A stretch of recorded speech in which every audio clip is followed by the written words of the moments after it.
it's sort of ingrained in our DNA as human beings that we want to back the winners because we sort of see the winners as being the safer bet, and we're always looking for where can we find safety or security, and so people tend to buy the winners, but then what that does is it causes the prices of the winners to ratchet up much higher than what their fair value actually is, and so as contrarian investors, we actually want to be buying the stuff that's on the opposite end of that spectrum, where companies are actually very disliked, the so-called losers in the industry, because those prices often get bid to well below what their intrinsic value might be.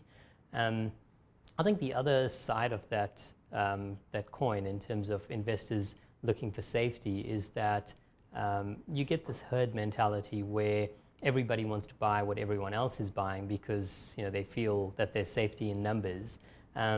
But I think the problem with that is, again, it causes this run up in share prices because everybody's buying the same things.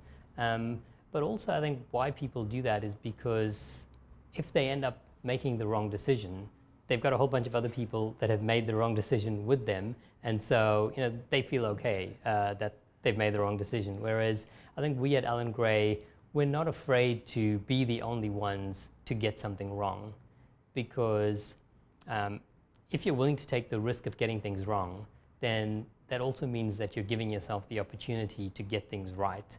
And especially if you are getting things right in the minority, where the majority of the market's actually taken the opposing view, when you get it right in the minority, you're often able to buy stuff much cheaper than fair value. And so that's where invariably you can generate very high returns from those investments. So Sims is a processor and recycler of scrap metal or obsolete metal. And we've owned it in the fund for quite a number of years, but towards the middle of last year, they had a bit of a hiccup in the prospects for the business, or the market's perception of the prospects for the business, because they sell a lot of their product into Turkey, and the Turkish economy was going through a bit of a downturn.